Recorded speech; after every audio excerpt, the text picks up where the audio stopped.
in Sweden who were in this study who went out into the sun avidly and smoked had the same mortality as those women who avoided the sun and didn't smoke.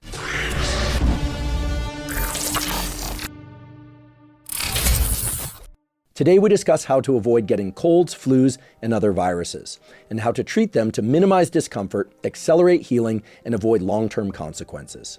During today's episode, we discuss long COVID, as well as the use of sun and red light to stimulate mitochondrial and therefore metabolic health across the entire brain and body. That opens up a broader discussion about phototherapy, which is the use of light to control health, and temperature and other levers for improving brain and bodily function. Dr. Schwelt emphasizes that sun and red light therapy have a long and well-established medical history, and their mechanisms of action are known, and therefore it's not just biohacking as many people think. We also discuss the sometimes controversial topic of the flu shot, and if and when you should get one. Dr. Schwelt, as you'll soon hear, is world-class at making medical concepts and the actionable items related to health exceptionally clear. As a consequence, I'm certain that you'll truly appreciate the knowledge that he shares in your efforts to be and stay healthy at any age. In fact, by the end of today's episode, you'll be armed with the real knowledge on how to best get over nasty infections of the sinuses, lungs, and throat faster, should you happen to get one, and even better, how to avoid them altogether. Well, the question is, how do you avoid getting sick in terms of infectious diseases? And as it turns out, the answer to that is actually the same in terms of avoiding getting sick for anything.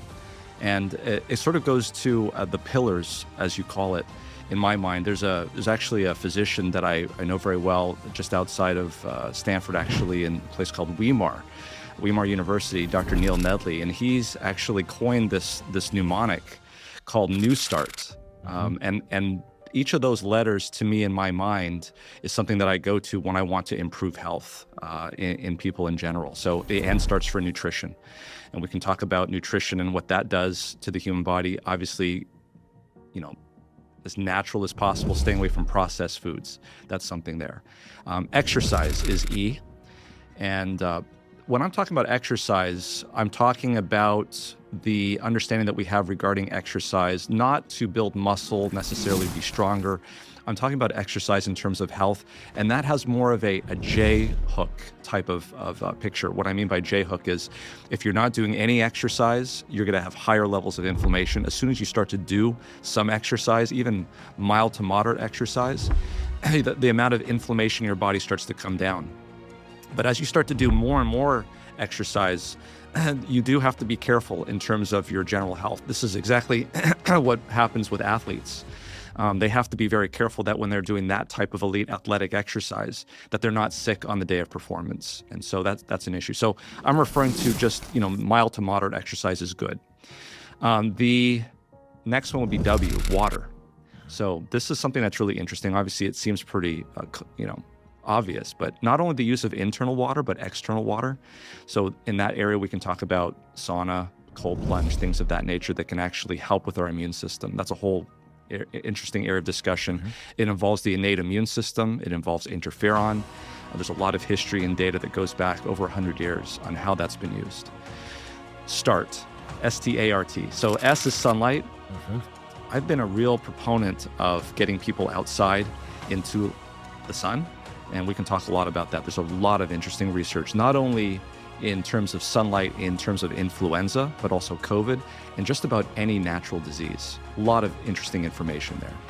T stands for the old term called temperance, which you may recall is a term that we use to prevent us from taking in toxins into our body. That's a whole nother discussion. So staying away from things that would make you sick. A is air. And when I talk about air, it's not just what we focus on, which is keeping bad things out of the air, so having fresh air. But there's a whole discussion to be had in terms of air that has good qualities in it. So there's a whole area of research that looks at, for instance, phytoncides, which are chemicals that come off of trees. You may have heard of forest bathing. They've done a lot of research in Japan on this. And getting out into nature, there are actual chemicals that are in the air that you can breathe that actually have an impact on your innate immune system. Finally, R, and we'll get into R and T at the end. R is rest. Now, this is goes without saying, but people who have good sleep habits are going to have much better immune systems. Whether you're talking about the antibody response after a vaccine versus just the number of times per year you're sick, there's very good data, very good research that shows that getting 7-8 hours of sleep a night is going to be very beneficial for your immune system. It has to do with cortisol and beta receptors and all sorts of things. And the last T, which is trust. And for some, it is trust in a higher power, trust in God. These are the sorts of things that can help us relieve stress. If someone else is helping you, if someone else is there. T would also include community, people that are around you. These are some of the less tangible ways of measuring it. But when someone asks me a question, what can I do to avoid getting sick? And as you just asked me in terms of influenza, there's a lot of specific things we can talk about, but that's where I start out with the pillars of health. Let's start off with one of my favorite topics would be the S in New Start. Let's talk about sunlight. Getting morning sunlight in one's eyes, as one could possibly be without repeating himself 10 million times per year. It's a daily activity that we just know has such an outsized positive effect on the whole setting of the circadian rhythm, and thereby improved daytime mood, focus, and alertness and nighttime sleep. Yeah. But the way you describe sunlight, it goes beyond just getting morning sunlight in one's eyes. So if we want to parse this S, sunlight, in New Start, how are you thinking about sunlight? Is it sunlight on the skin? Is it also midday light, not just morning sunlight? Is it a certain amount of sunlight? And then maybe we can also talk about some of the underlying mechanisms. Yeah, exactly. So when you talk about sunlight, and I'm a big believer, I'm board certified in sleep medicine, and I'm cheering you on when you talk about these things, because it's so important that light into the retina does have an effect on the circadian rhythm, suprachiasmatic nucleus. It does have an effect on mood, goes to the perihabenular nucleus in the brain and has an effect there. What I'm discussing and what I'm talking about is the effect of sunlight on the human body, the skin penetrating into the human body. Now, this at first sounds kind of woo-woo, I guess we could say, but the point that I want to make here is understanding that when we look at the sun, we are seeing about 38% of that energy coming from the sun is in the visible spectrum. There's a whole nother 52% of the photons coming from the sun in the infrared spectrum. And on the other end, on the ultraviolet side, this is the part we have no problem understanding, because we know that ultraviolet B light comes into our skin and it's high energy, so it's able to actually move the bonds on these cholesterol derivatives in order to make vitamin D. So we know that. So now what do we say? When I say, hey, I want to go outside to get some vitamin D, we know that we're going outside to get this light that we can't see. That's very imperative to giving us something called vitamin D, which is a hormone in our body, and it's very, very important. On the other side of that, though, on the infrared side, is something that there's new science, new data that is coming out that is showing that it's actually very, very important. And for that, I would point to an article that really changed my thinking on this and really opened my eyes, no pun intended. There was an article that was published in 2019 in Melatonin Research by Scott Zimmerman and Russell Reiter. And then the name of that article was Melatonin, Optics of the Human Body, the Optics of the Human Body. And what Scott Zimmerman and Russell Reiter set out to show is that, in fact, infrared light, because of its very long wavelength, it can penetrate through into the skin actually very deep. And we're not talking about how long a path length goes through. You have to remember that this type of long wavelength can scatter. And it can scatter throughout up to, they say, up to 8 centimeters, according to this data. Single photon. A single photon can bounce around. It's a very low energy photon. But low energy photons, because they're very long in wavelength, can penetrate very deeply. A good way of thinking about this is you pull up to a stop sign and a car pulls up next to you and they're playing this really loud music, right? What do you hear in your car? It's very low frequency sound. And the reason why that's what you hear is because low frequency sound is the only kind of sound coming out of that guy's radio that's able to penetrate not only his car, but go into your car and shake the steering wheel on your car. It's the same thing, like, for instance, if you were to go to the Grand Canyon and there's a storm coming, storm very far away, what's the first thing that you're going to hear? It's low rumbling. It's because that low frequency energy is able to penetrate very deeply. There's an astrophysicist in Europe, in England actually, Bob Fosbury. He sent me a photograph of his hand in front of a infrared light source. He put his hand in front of a infrared light sensor or infrared light source and took a infrared light photograph. And the light comes through the hand. It illuminates the entire hand. And this is, of course, a lot more than a few millimeters. And the mind-blowing thing about it was you could not see any bones. It was either penetrating through the bone or it was going around the bone. And very clearly you could see that infrared light is able to go much more than just skin deep. It penetrates through your clothes. You can actually test this out on a summer day or even on a winter day if the sun is out. Wear a few layers of clothing, go outside, close your eyes, and move around and see if you can feel where the sun is. You can. And the reason is because it's that infrared radiation that's able to penetrate through the clothes, penetrate through your skin, actually activate the heat sensors in your body, and actually go much deeper than that. And so the point of that paper, The Optics of the Human Body, we have this understanding or this idea that light simply hits our skin and that's where it ends, and that's not the case. Why that's important is because of the effect of this type of infrared light has on mitochondria. And that's really the mind-blowing aspect of this, is that mitochondria are like engines in your cells, right? They're like engines in your car. The engine in your car burns fuel, makes locomotion, and in the process of making that locomotion, it creates heat. And that heat, if not dealt with, can shut down your engine. Well, in the mitochondria, you've got this process occurring making ATP, which is basically the currency of energy in the cell.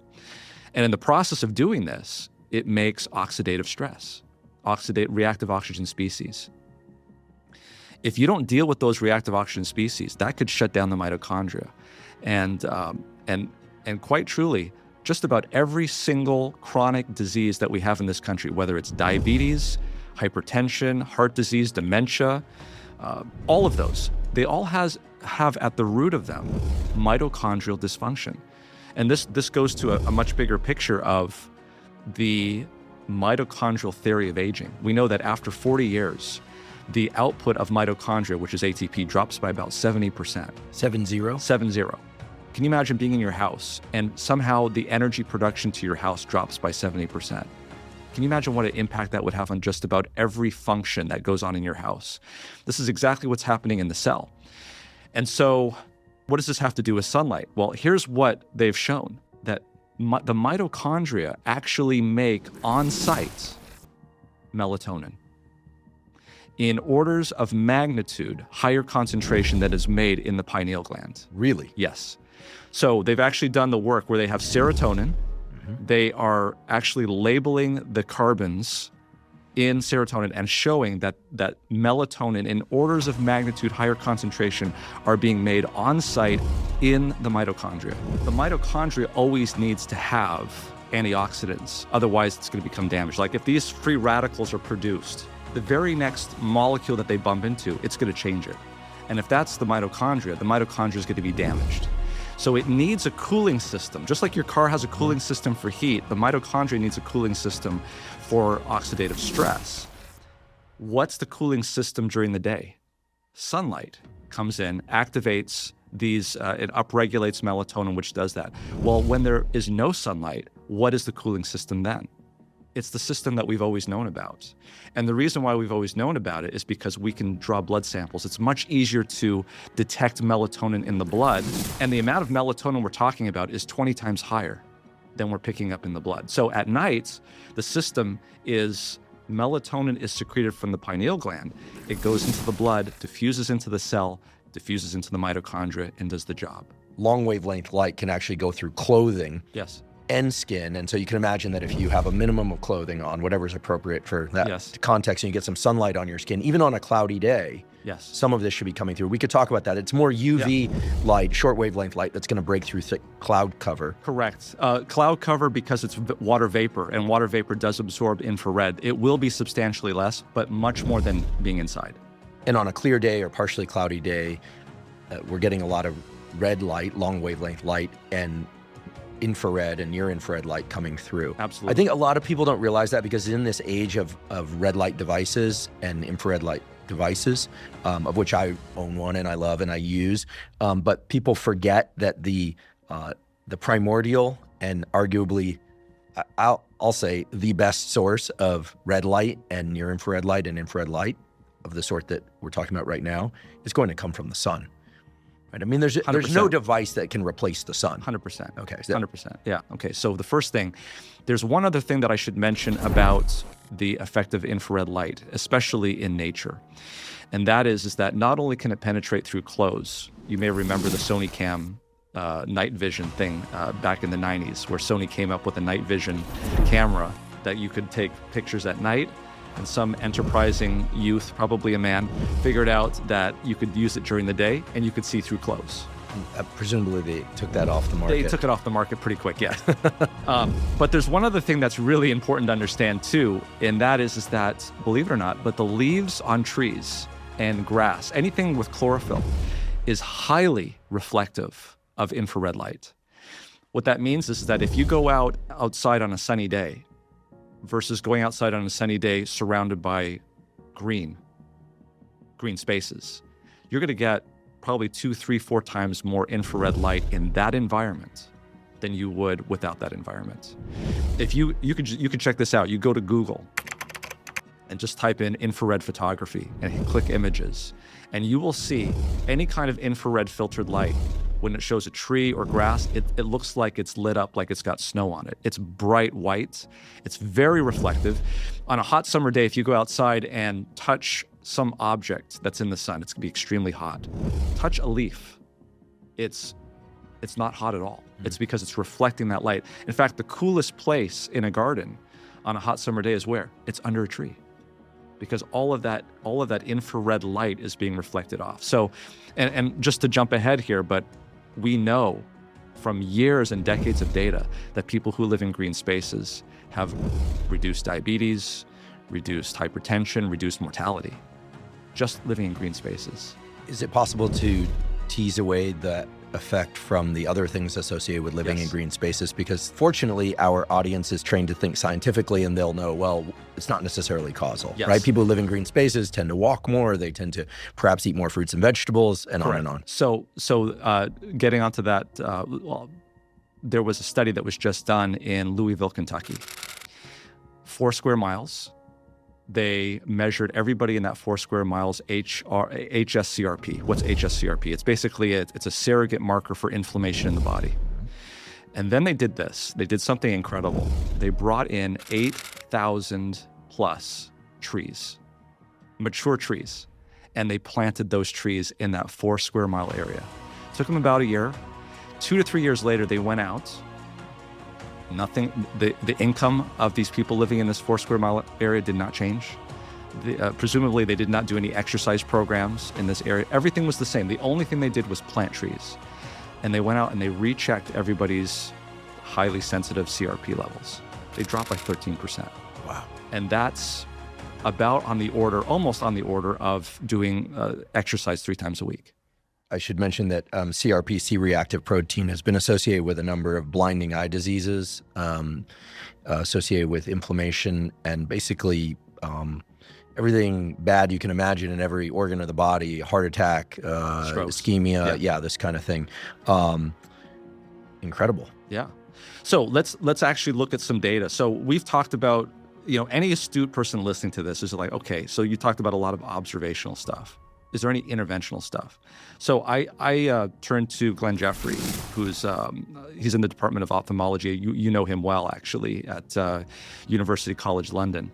And he's done some really interesting experiments in the last 2 to 3 years looking at red light. One of them was, the first one he did was he took older subjects who had difficulty with color sensitivity in their vision. And he exposed them to 670 nanometer, which is red, it's visible, light for just 3 minutes in the morning. It only worked in the morning in this case, which is interesting. Mm-hmm. And he showed that there was a 17% increase in color sensitivity that lasted for days. Now, why would that be? Again, you should know that the retina is the one tissue in the human body that has the highest concentration of mitochondria. And if you understand what's going on in light, and I know you do, but our audience might not, is when you have visible light coming in to the retina, it is causing a photochemical reaction that requires a tremendous amount of energy. Vesicles budding off, things diffusing, electrical conductions and it has to happen very, very quickly. Otherwise, what you see is going to be there as a blur. So this is constantly being updated. So it's no surprise that mitochondria is so concentrated there. So what's actually going on there? What we believe is going on is that this red light is actually stimulating these mitochondria to produce more ATP, and it's improving the sensitivity. But the coup de grace, or the piece de la résistance, was his next study, which he did, where he took 30 subjects, he gave them 75 grams of glucose, and in a blinded way, so they couldn't tell if the light was on or off, he exposed their backs to the same 670 nanometer light. And he monitored their glucose over time, over the next 2 hours, basically, multiple points. And what did he find? He found that those that were exposed to red light and didn't know it had lower glucose concentrations. So he surmised that the mitochondria were working more efficiently, they were using up more energy, and this is the reason why the glucose didn't peak as high. But he couldn't be sure unless he also monitored for the output of metabolism. So what happens when the mitochondria is working? It's making carbon dioxide. So he also measured carbon dioxide. And sure enough, those subjects that had the intervention of the red light had statistically significantly higher carbon dioxide levels on exhalation. Awesome. Too bad the guy's in England. That's a joke for my British friends. Yeah, it tends to be very overcast there, but the sun does come out in England as well. So here we have basically, this is a randomized controlled intervention trial, which showed that red light's doing this. And there's a whole host of other trials that show the same thing. So when I started to see this in my patients, and what caused me to even do this, you might ask, what's a pulmonary critical care doc talking about mitochondria in the eye? What really spurred me on to look at this was when I was in the middle of something called the COVID pandemic, and I was seeing patients in my ICU that were dying. And what were they dying of? COVID, but what were they in there for? They had things like diabetes, hypertension, dementia, all of these things which have at the root of them mitochondrial dysfunction. So what we have is an epidemic, I believe, of mitochondrial dysfunction. And how are we going to repair that? I think sunlight is one of the ways to do it. So I started looking around at the evidence. There was a study that was done, Oxford and the University of Leiden in the Netherlands, where they looked at about 10,000 subjects. They just drew their blood and they said, let's just check triglycerides and insulin sensitivity. And then what they did was they looked over the previous 10 days at the weather report. And they were able to show that by the hour, the more sunlight that there was in the previous 7 days, that actually predicted an improvement in insulin sensitivity and a reduction in triglycerides. That fast, over a 7-day period of time. There was another study that was done. This was in Sweden. So this was an epidemiological study, but maybe actually showed some causation. They looked at Swedish women. It was about 30,000 Swedish women living in Sweden at the time, of course. And they divided them into 3 groups. Those that avoided the sun, those that got moderate sun exposure, and those that got a lot of sun exposure. And what they showed after following them for 20 years, so a long period of time, was that those women that were out in the sun not only had lower all-cause mortality, but they also had lower cardiovascular mortality. And what's really interesting is they had lower cancer mortality. And it was in a dose-response curve, which suggests, Bradford Hill criteria, that there was maybe some causation here. What was really interesting about that study is that they looked at smoking. So what was the difference here? It wasn't a small difference. It was actually such a large difference that the sunlight made that they were able to show that those women in Sweden who were in this study, who went out into the sun avidly and smoked, had the same mortality as those women who avoided the sun and didn't smoke. The first thing that hit my mind was what do we do to people here in this country that want to smoke? We tell them to go outside. I'm not encouraging people to smoke. Clearly, the best outcomes are going to be from not smoking, of course, and from getting sunlight. But it is a remarkable study. I mean, this is certainly smoking would be under the T for temperance. That would be where I would put in New Start. We would not want to do that. But that same study was repeated basically again. University of Edinburgh, they did a biobank study, 10 times the amount of people, 400,000. Repeated the study, showed exactly the same, both men and women. Except this time, they actually measured UVA. So they used ultraviolet A radiation as a surrogate for infrared and for sunlight in general. They found exactly the same thing, reduction in mortality. Such so is the evidence that even dermatologists are starting to rethink. There was an article that was published in the Journal of Investigative Dermatology by Richard Weller. And the name of that article was published last year. It was titled Sunlight, Time for a Rethink. And he said, look, there are societies that are seeing this, and they're already saying that there's a potential benefit for getting out into the sun.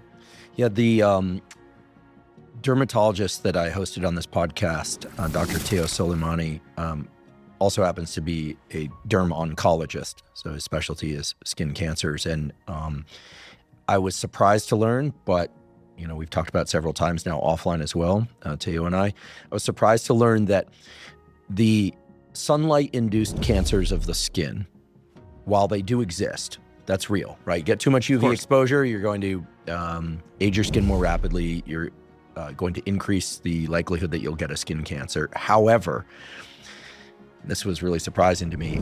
According to him, there is no evidence that sunlight induces the deadly types of cancers like melanoma. Those are more genetically determined. Yeah. That's not to say that sunlight can't damage skin, but it is really interesting that more and more data and clinical trials included are pointing to exactly what you're saying, which is that more sunlight exposure is beneficial. Yeah. And the risks of sunlight exposure can largely be offset by limiting your exposure to excessive UV. And it's pretty easy nowadays with any app, a lot of zero-cost apps out there. I can put links to one or two in the show note captions that I like that have no affiliation to whatsoever, by the way. Will tell you when the UV index is highest. It's in the middle of the day, typically. Yeah. And so it's possible to get plenty of sunlight on your skin without exposing yourself to excessive UV. Yeah, and I'd even take it a step further, because we know that a single layer of clothing is pretty good at blocking ultraviolet lights, right? But remember what we talked about infrared.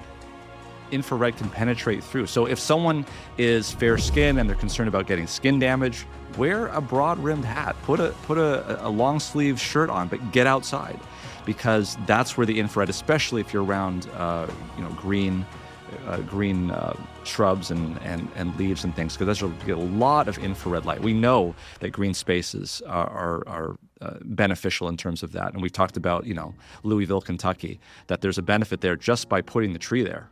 I love those data. How much sunlight should we get each day in the shorter days of winter and in the fall? And when should this be done? In the Jeffrey study, it was clear that there was circadian regulation, as you mentioned, getting that getting that red light, infrared light into one's eyes early in the day was important. Yeah. If I'm living a standard life of work and job, and people are managing kids and all sorts of things, sometimes it's hard to get into the sunlight because you're just following a schedule.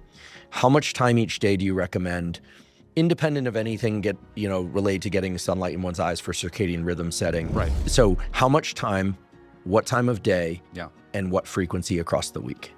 Excellent question. And you've hit on exactly the issue. Based on Glenn Jeffrey's studies, based on another study that was actually done in Brazil, it was actually an interventional study in COVID that showed that just 15 minutes a day for 7 days was enough to actually get people with COVID out of the hospital faster. This was a randomized, placebo-controlled, double-blinded, amazing study, 940 nanometers. So when I talk to Glenn Jeffrey about this, he says he sees it in humans, He sees it in bees. He sees it in insects. It's all the same. The mitochondria behave exactly the same. When you say 940 nanometers, you're talking about long wavelength light coming from an artificial source? Correct. Okay. Yeah, that was 940, and it was actually very low. It was about 2.9 milliwatts per square centimeter. So lower energy. Most people Yes. are not going to own a red and far a far red or an infrared light. So Yes. I just want to emphasize again for people, you can get that wavelength and all the other relevant wavelengths from the sun. Exactly. That's your red light therapy, folks. Exactly. And this is what I'm trying to say. It's like, this is not like some powerful laser that they were using. This is 2.9 milliwatts. I mean, sunlight, all sunlight is about 100 milliwatts per centimeter squared. By the time it reaches through the atmosphere. Through the atmosphere. Yeah, so 130 when it hits the atmosphere. By the time it hits you, it's about 100. If you're looking at just infrared light, we're talking about 20 milliwatts per square centimeter. And so this was 2.9 at a very specific wavelength. So something that's completely doable. Okay.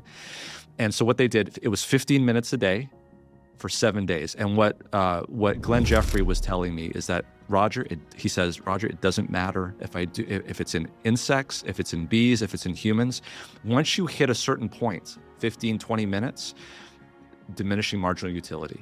The improvement after that point is so minimal that you only need about 15 to 20 minutes. That's why he was able to do his experiment in the eye for about 3 minutes was all that was necessary. So is this 15 minutes outside in the first 3 hours of your conventional day, as I call it? Because people will say, well, the sun comes up later. This conventional day, meaning after the sun has crossed the horizon, he has risen. I don't think it matters. I don't really think it matters. I think what would matter is if there's a lot of ultraviolet light, which would be when the sun is high, and for people who are skin sensitive, that could be an issue. But if you're covering up, it doesn't matter. And here's the issue. The issue is that when you need it the most in the wintertime is when it's the hardest to get. So you really have to make a concerted effort. And for a lot of people, and this is what happens probably right after November and probably going through to mid-January, this is what happens. People get up in the morning, they go to their car, they get into their car, they drive to work, the sun's not up yet. They get to their work, the sun comes up, but they're inside. Then what happens is they get done with work, the sun is already down, they come home from work, and so there literally is weeks on end that occur where they're not even getting 15 minutes of sunlight. And I think this is the reason why we have the influenza surge at this time. If you look to see, the EPA did a study and they looked at Americans, 93% of our time is spent inside. 86 inside a building, 6 to 7% inside of a vehicle. So my recommendation, which is what the original question was, is take your lunch break outside. It's something as simple as getting outside, even if it's at lunchtime. Yes, the ultraviolet is probably the highest at that point. But if that's the only time that you're going to get sunlight, take it.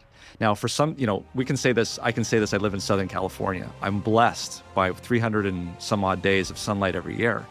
What do you do when you're in Boston? What do you do if you're in New York? What do you do if you're in England, in Sweden, and these places where there isn't a lot of light?